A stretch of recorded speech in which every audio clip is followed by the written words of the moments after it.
How would you like a nice smack in the head? Not very much. Well, then shut your mouth and get out of my way with that. Golden Age Hollywood brought us cherished films, iconic stars, and personalities too big for the screen. Yet lurking behind polished smiles and Oscar-winning performances were some dark, well-kept secrets. These were the idols we placed on pedestals, believing they could do no harm. Away from the flashing cameras, many behaved with cruelty, arrogance, and a shocking lack of empathy. Now, let's dive into the stories of 10 biggest jerks in Golden Age Hollywood who were far from saints. Hang tight, this journey into old Hollywood's ugly side might surprise you. At number 10, Milton Berle. If you're confused about current events, it might be because newspaper workers are striking. That's right, there's a news blackout due to the strike. Just hearing Milton's name might bring on a chuckle. They didn't nickname him Mr. Television by accident. In the early days of television, he was an icon. Berle stood out with his flashy suits, larger-than-life presence, and near-perfect comedic timing. He was affectionately dubbed Uncle Milty by audiences everywhere. For many years, he represented comedy royalty. But not everything behind the curtain was a laughing matter. In fact, he earned a reputation that wasn't exactly flattering. Some in the industry called him the thief of bad gags. This was because Berle became notorious for lifting jokes from fellow comics. While others put in the work to write fresh material, Berle was accused of swiping their best lines. In comedy circles, that kind of behavior is almost unforgivable. One infamous example of this not-so-funny trait emerged in 1993 at the MTV Video Music Awards. He was teamed up with drag icon RuPaul for what was supposed to be a playful moment between generations. Things got tense quickly, though, and not just for the audience. Although it may have seemed like minor friction on stage, RuPaul later shared that Berle was dismissive and disrespectful. He allegedly made inappropriate remarks and refused to stick to the agreed script, ruining the chemistry. What should have been light entertainment ended up being uncomfortable and unpleasant. RuPaul was so disillusioned by the encounter that they eventually walked away from MTV entirely. Now that's what you call a lasting impression, but not the good kind. However, Berle's most chaotic moment might have been during his 1979 hosting gig on Saturday Night Live. What was meant to honor a comedy legend quickly spiraled into disaster. Reports from that week say Berle attempted to dominate every aspect of the show. He sidelined the writers, demanded more screen time, and rehashed old jokes that no longer worked. All he seemed to care about was getting a reaction, whether genuine or forced. SNL creator Lorne Michaels was reportedly so appalled by Berle's behavior that he permanently banned him from returning. That particular episode was kept off the air for many years. When footage surfaced in 2003, fans finally understood why it had been buried. Turns out, fame often hides difficult personalities behind the curtain. And just when you think you've heard the worst, wait till you hear the next name on our list. It might just shock you. Coming in at number 9, we have Ziza Gabor, a woman of class and intellect. She proudly claimed, "I'm royalty. I'm royalty." By the age of 15, she had already proven herself to be exceptional. Even now, her name carries the aura of sophistication, allure, and the timeless magic of vintage Hollywood. She possessed a presence so magnetic that just stepping into a venue sparked a media frenzy. Her unforgettable voice, powerful character, and endless quips secured her place in pop culture history. To many, she represented confidence, elegance, and impeccable taste. However, like many tales spun in Tinseltown, hers had shadows hiding behind the lights. Beneath the charm and glimmering attire was a personality some found incredibly hard to tolerate. Colleagues, loved ones, and staff often painted a picture of someone demanding and deeply preoccupied with image. Her silver screen charm didn't always translate to real-life warmth, and close connections often crumbled. Perhaps the most talked-about moment occurred in 1989, when she had a run-in with Beverly Hills Police. Instead of resolving things quietly, she shocked everyone by striking the officer. That bold move, slapping a cop, landed her not just in the spotlight, but in legal trouble too. A judge sentenced her to 3 days behind bars, but she seemed unfazed, even proud. In public interviews, she laughed it off like it was just another glamorous anecdote. This unapologetic attitude was also reflected in her strained relationship with her only child, Francesca Hilton. Their bond seemed unbreakable at first, with Francesca frequently seen beside her at red carpet events. But as the years passed, Francesca changed, and the warmth between them cooled. When Francesca chose a simpler life, ignoring glamour and makeup, her mother's affection reportedly waned. To Zaza, outward beauty was paramount, and nonconformity felt like betrayal. The cracks widened after the death of Francesca's father, the hotel magnate Conrad Hilton. You might expect his daughter to receive millions, but Francesca was left with just $100,000. Believing she deserved more, Francesca launched a legal fight for her inheritance. Unfortunately, the courtroom battles left her emotionally exhausted and broke. Throughout this ordeal, her mother offered little comfort or financial aid. As time passed, Francesca's condition worsened, both physically and financially. Despite her famous lineage, she ended up struggling in obscurity during her final years. Her passing in Beverly Hills, virtually alone and without wealth, was a tragic finale. It serves as a stark reminder that celebrity doesn't always equal compassion or support. Next up at number 8 is none other than Errol Flynn. My mother spoke of your Louis Gardens, one might hear in tales of his past. Born to an English mother, Flynn embodied old-school Hollywood flair. With his dashing looks and on-screen charisma, he captured hearts in every role. Movies like The Adventures of Robin Hood showcased his larger-than-life persona. Audiences couldn't get enough of his bold performances and confident swagger. He became the face of high-seas adventure and romantic escapades. His name became shorthand for charm, thrill, and swashbuckling legends. Yet behind this movie magic was a man whose life off-camera was far more turbulent. Scandals, bad press, and erratic behavior followed him like a storm. As his film career soared, his personal reputation took several hits. In 1942, things reached a boiling point when he was charged in 3 separate statutory rape cases. Those trials severely damaged his once golden image. They became a defining chapter in a career overshadowed by troubling realities. Though he was cleared of all charges, every accusation left an indelible mark on what was once a spotless public persona. Even though fans held him in high regard, the courtroom drama unveiled a version of Flynn that contradicted the heroic image he had so meticulously crafted. His legendary bad boy image didn't just stem from his run-ins with the law. It was only part of a bigger pattern. Flynn was infamous for a lavish lifestyle, one filled with endless nights of alcohol and unrestrained partying. His heavy drinking and impulsive choices began to deteriorate both his well-being and his professional momentum. As years went by, the roles that had once defined him disappeared, replaced by parts depicting older men with troubled pasts. The heroic characters that had once made him famous were long gone, replaced with roles that mirrored his real-life struggles. Behind the scenes, his personal affairs were no less chaotic. He went through marriages plagued by betrayal, and his parenting left much to be desired. The way he treated women was widely known, and some of his ex-partners had little kindness left when speaking about him. His pattern of infidelity and penchant for destructive choices eventually took a toll on how people remembered him. His life ended abruptly at age 50 with a heart attack claiming him far too early. Medical examination after his death revealed a body aged well beyond its years, damaged and worn by decades of excess. It was a dramatic final chapter for someone who once basked in global admiration. Although his performances still dazzle audiences today, Flynn's life off the screen stands as a cautionary tale about fame's darker shadows.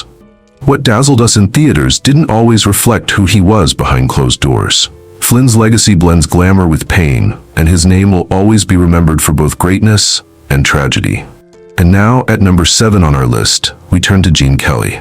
He wasn't just an actor. He danced his way into cinematic history. With unforgettable performances in Singin', In the Rain, and An American in Paris, Gene Kelly became a symbol of Hollywood charm and energy. Millions fell in love with his effortless moves and magnetic presence. Yet, like many stars of that era, the version seen on screen didn't always reflect reality. Sid Charisse, who danced beside Kelly in some of his most iconic numbers, once came home from rehearsal covered in bruises. Her husband took one look and quipped, "You must have rehearsed with Gene Kelly today." A comment that, while dryly humorous, was grounded in truth.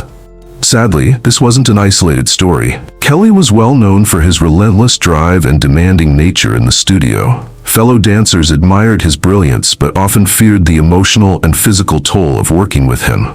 Rehearsals with Kelly weren't just difficult, they were draining in every sense of the word.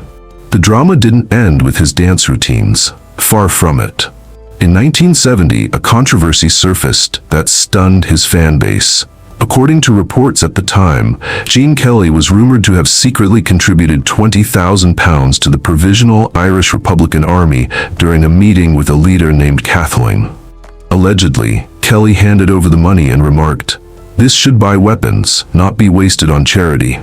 This allegation sent shockwaves through the public, especially since Kelly was beloved for his light-hearted screen presence.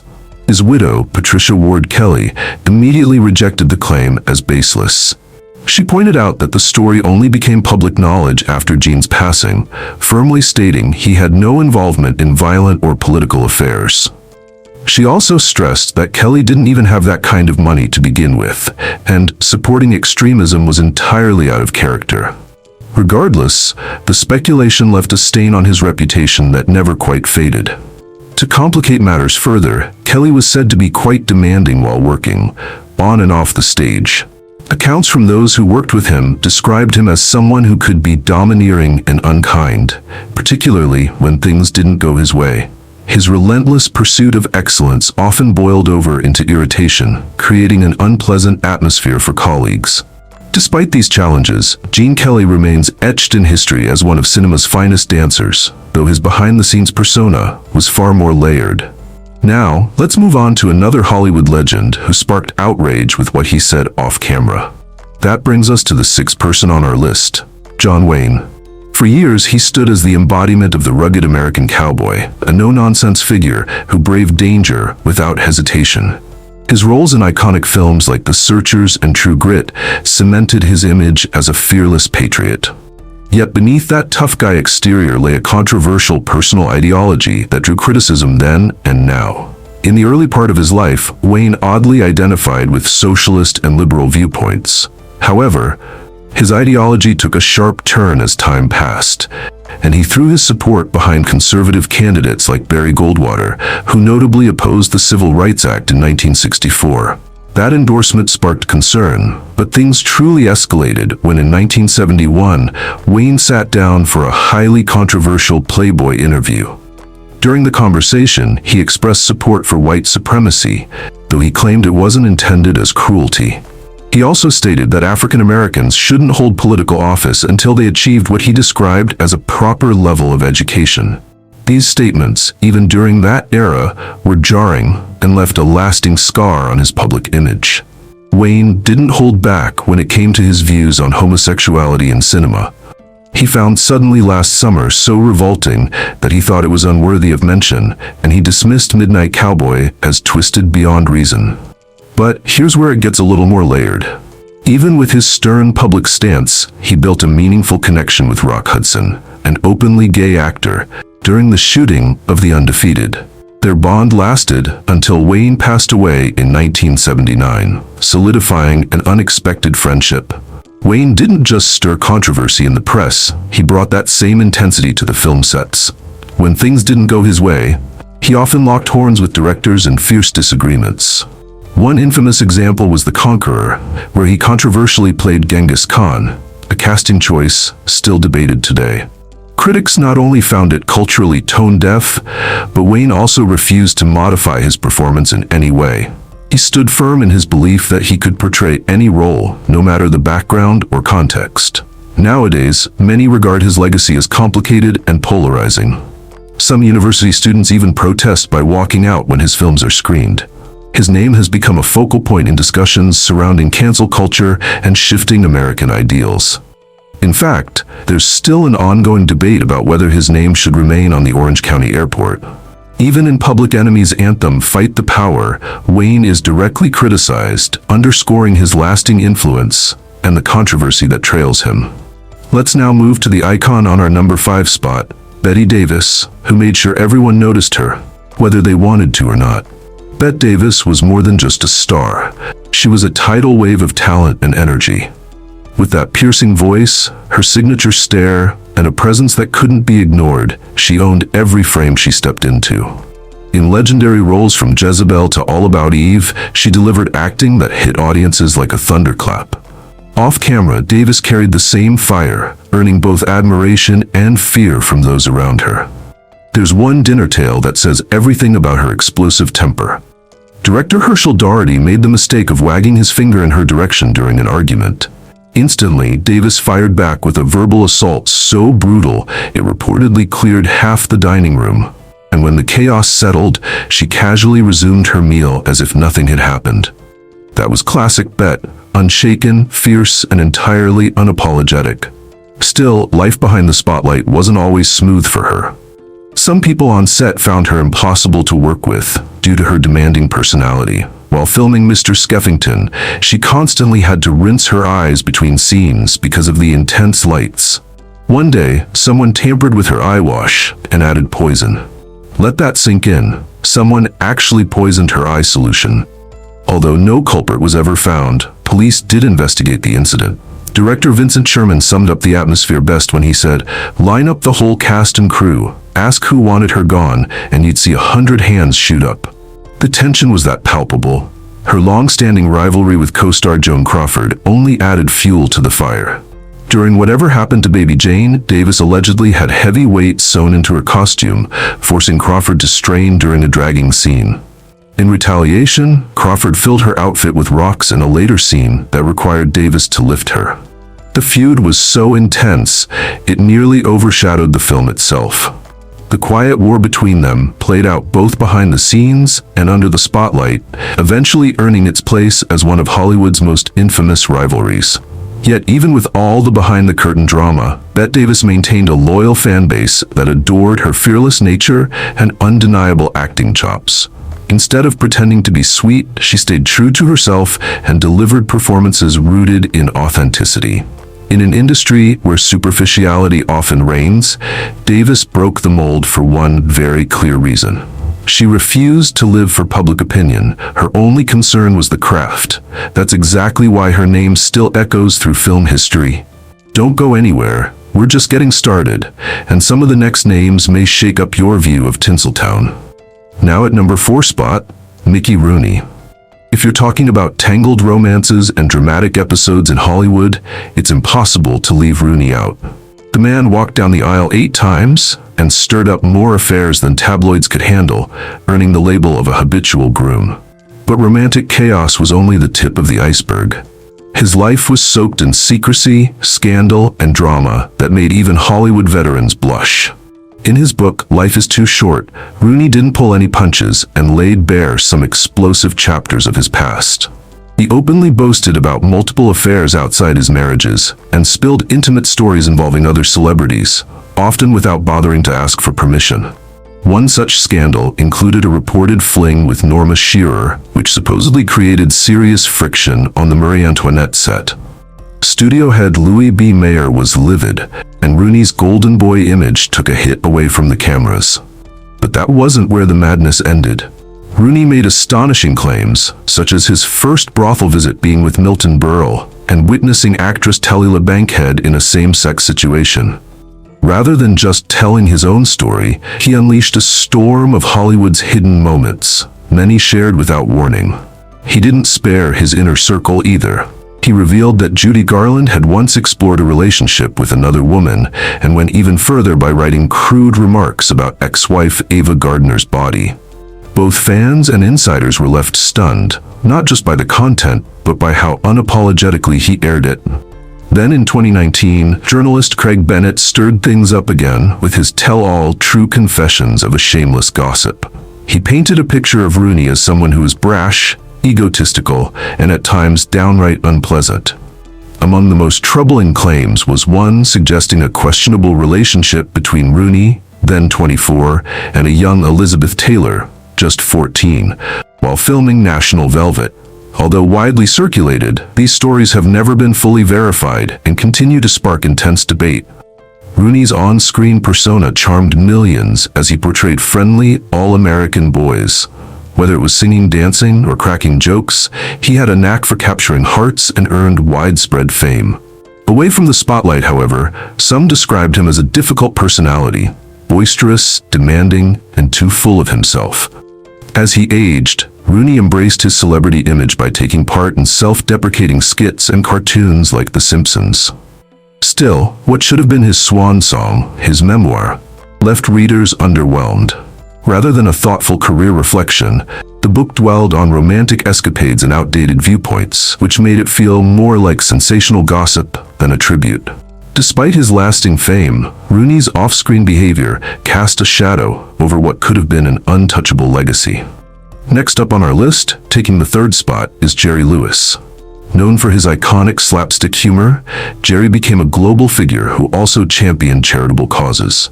He captivated audiences with high-energy performances and over-the-top characters that showcased his unique flair. Outside the theater lights, he made headlines for hosting telethons that generated billions to fight muscular dystrophy. But while fans adored his stage work, the real Jerry was often seen as complicated and divisive. To many, he remained an enigma, a blend of genius, arrogance, and unpredictability.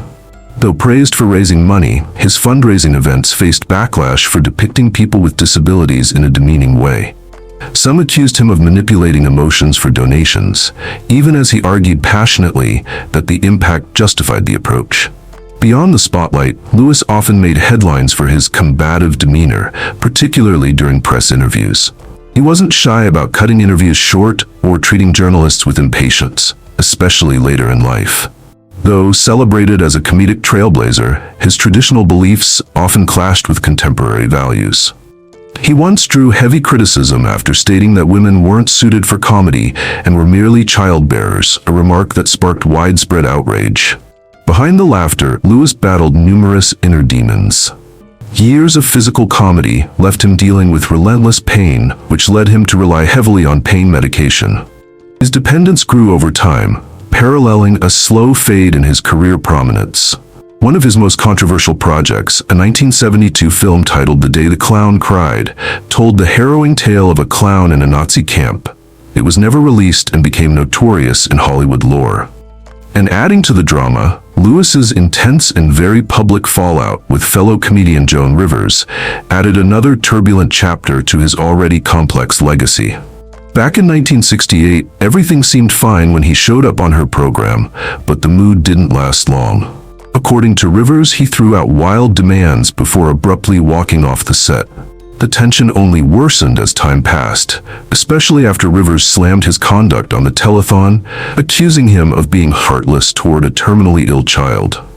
That public call-out didn't sit well with Lewis at all. He retaliated through the media and even penned a disturbing letter aimed at Rivers. The message reportedly frightened her so much, she took no chances and hired security guards. Jerry Lewis may have dazzled audiences with his comedic genius, but his legacy remains tangled in both praise and controversy. To some, he was a comic icon. To others, a deeply flawed man. He made the world laugh, yet off-stage, there was a much darker, more troubling figure behind the jokes. Our number 2 on the list is Bing Crosby. Chances are, Bing Crosby was a warm, familiar voice in your childhood memories. With his smooth vocals, beloved Christmas tunes, and relaxed demeanor, he felt like holiday magic personified. His charm made him seem like the perfect guest you'd want sharing laughs at your dinner table. But what if everything you believed about him was carefully constructed make-believe? His oldest son, Gary Crosby, opened up about a much darker reality inside their household. Through his book, Going My Own Way, Gary painted a bleak portrait of their home life. What he described was not love and warmth, but fear and emotional coldness. According to Gary, Bing's version of discipline was far harsher than most would expect. He claimed his father regularly struck him and his brothers with a studded leather belt. Even worse, Gary said he was sometimes punished for things his siblings had done. The most horrifying part? Household staff reportedly practiced something called the drowning treatment. This cruel method involved submerging kids in water if they spoke after bedtime or rose too early.